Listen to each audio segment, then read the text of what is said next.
अस्सलाम वालेकुम। मेरा नाम ज़ीशान उस्मानी है। मैं आज आपसे एक बड़ा इंटरेस्टिंग वाक़या शेयर करता हूँ जो मेरे रिसेंट ट्रिप में पाकिस्तान में मेरे साथ पेश आया। हम लोग कनेक्टिंग फ़्लाइट्स लेके अमेरिका से पहुँचे पाकिस्तान, इस्लामाबाद एयरपोर्ट पे लैंड किया।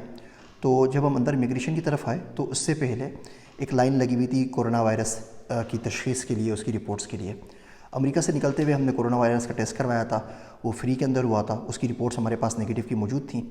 वेबसाइट पे जब जाके देखा एयरलाइन की मदद से कि पाकिस्तान के क्या रूल्स और रेगुलेशंस हैं, कंट्री लॉकडाउन में क्या मसला है, तो वहाँ एक ऐप लिखी हुई थी कि आप इस वेबसाइट के ऊपर आके अपनी शनाख्ती कार्ड नंबर और कोरोना की जो आपकी नेगेटिव रिपोर्ट आई है उसको अपलोड कर दीजिए and you are all set. खैर हमने वो अपलोड करवा दी, अपनी भी करवा दी, अपनी फैमिली की भी करवा दी और हम एयरपोर्ट पे पहुंच गए। जब हम लाइन में पहुंचे तो जो साहब खड़े हुए थे उन्होंने अजीब सी लाल रंग की टोपी पहनी हुई थी, तो उन्होंने बड़े गुस्से से बोला कि जी आप ऐप दिखाइए। तो मैं कहा जी कौन सी ऐप? तो कह रहे आपने ऐप इंस्टॉल करनी थी। मैं कहा जी वहाँ पे दो तरीके आ रहे थे, एक था कि आप वेबसाइट के ऊपर अपलोड कर दें और दूसरा था कि आप ऐप के ऊपर कर दें।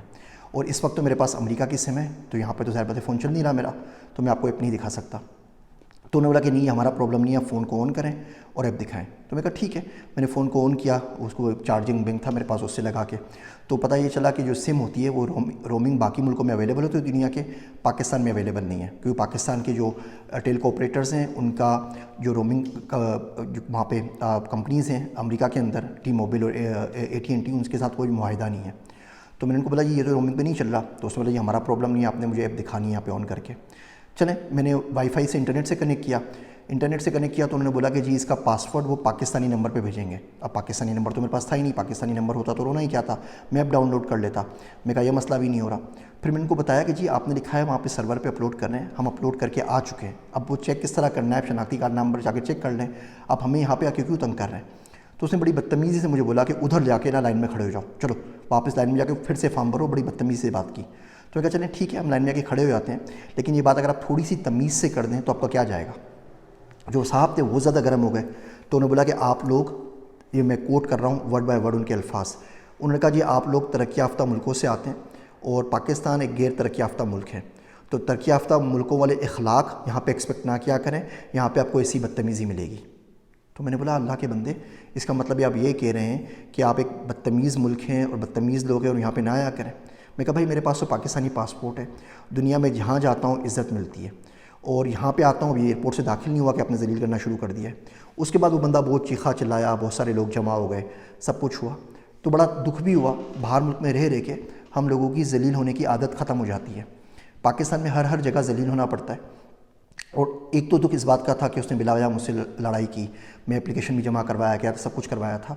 दूसरा पाकिस्तान के बारे में हैरत हुई कि जो इमिग्रेशन के बंदे होते हैं या जो भी इस तरह के बंदे खड़े हुए होते हैं, बाहर से आने वाले का ये पहला तारुफ होता है मुल्क के साथ, और इसमें जितने बदतमीज़ तरीन और अखलाक से आरी जो लोग चुन चुन के हमने यहाँ पे रख दिए हैं सारे के सारे। बाद में उनके सुपरवाइज़र को बुलाया कंप्लेन करने के लिए, उन्होंने कोई कंप्लेन नहीं लिखी। उन्होंने उनको बोला कि बोला जी आप आ जाएँ, आप आके बैठ जाएँ। वो फिर भी मुझ पर चीखते रहे, चिल्लाते रहे, उनको बस नहीं चल रहा था कि मुझे मारने लग जाएँ। वो तो बीवी बच्चे साथ थे, शायद अकेला होता तो पिटाई हो जाती। फिर मैंने दूसरे सुपरवाइज़र को बुलाया, उनके पास भी कोई फॉर्म नहीं था, और खैर ये बड़ा तकलीफ़ कुन मरहला था। इससे ज़्यादा हैरत इस बात के ऊपर हुई कि अगर इस किस्म का कोई वाक़या अमेरिका में, UK में कहीं पेश आया होता तो 20 लोग मेरे साथ खड़े हो जाते। हमारी फ़्लाइट में 200-250 लोग तो कम से कम होंगे। मेरी लड़ाई चल रही थी, बहस उनसे जा रही थी, हर बंदा हंसता हुआ जा रहा था। 2-4 ने कमेंट्स भी किए, देखो ये आया अमेरिका से और देखो इसके साथ क्या हो रहा है। और मतलब उनको मेरी हालत के ऊपर तरस आने के बदले वो इससे मज़ा ले रहे थे और ज़्यादा खुश हो रहे थे कि चलो अच्छा हुआ। तो ये वो चीज़ें छोटी छोटी जिनको हमें मिन हिस्सुल कौम बदलना पड़ेगा। हम आदि ज़ालिम हैं, जानबूझ के जुल्म करते हैं और जानबूझ के जुल्म सहते हैं। अगर अल्लाह पाक ने आपको ताकत नहीं दी तो फिर आप सब्र ही कर सकते हैं ना, माफ़ी कर सकते हैं, इसके अलावा चारा है क्या। लेकिन अगर आपको ताकत दी है तो आप सामने वाले का हाथ तोड़ दें, उसकी ज़बान खींच लें, ताकि अगर वो आपसे बदतमीज़ी कर रहा है तो आज आपसे भी ना करे और आपके बाद कल किसी और गरीब आदमी से बदतमीज़ी ना कर सके जो उसको जवाब देने के काबिल नहीं है। तो एक छोटा सा मेरा एक्सपीरियंस था, मैंने कहा मैं आप लोगों से शेयर ज़रूर करूं। अमर बिल मारूफ़ और नही अनिल मुनकर, ये पाकिस्तान से दोनों ख़त्म हो गए हैं। ना हम बुराई के ऊपर किसी को टोकते हैं, ना किसी को अच्छा करने का कहते हैं, जो हो रहा है वैसे चलते रहते हैं। इस ट्रिप के अंदर एक बात मैंने अजीब जो और नोट की वो ये थी कि हम लोगों को जुगतबाजी का बहुत शौक़ है। 16 साल का बच्चा होगा, आपको जुमला बोल दें, एक लफ्ज़ आगे पीछे थोड़ा सा स्लिप हो जाए और उसको जुगत मारने का कोई टाइम मिल जाए तो मारे बगैर नहीं रह सकता। वो मर जाएगा लेकिन मजाक किए बगैर रह नहीं सकता। वो ये नहीं दिखेगा कि आपकी उम्र क्या है, وہ یہ نہیں دیکھے گا کہ آپ کا اس سے کوئی تعلق ہے یا نہیں، آپ کو جانتا ہی نہیں جاتا، آپ سے تکلفی بے تکلفی ہے یا نہیں ہے، وہ مار کے چھوڑے گا۔ اور یہ پورے ملک میں سیاست دانوں سے لے کے رکشہ چلانے والوں سے لے کے ریڈی والے سے لے کے ہر بندہ اگر اس کو موقع مل جائے آپ کو اپنی زبان کی زد میں لانے کا، وہ آپ کو رونتا ہوا گزر جائے گا اپنی زبان سے، اپنے الفاظوں سے۔ ان چیزوں پہ میں بھی سوچ رہا ہوں، آپ بھی سوچئے، دیکھیں ہم کس طریقے سے ملک کو بہتری کی طرف گامزن کر سکتے ہیں، چھوٹی چھوٹی اخلاقی چینجز لا سکتے ہیں جن سے باقی لوگوں کی زندگی آسان ہو سکے۔ آپ سب کا شکریہ، میں ہوں ذیشان عثمانی۔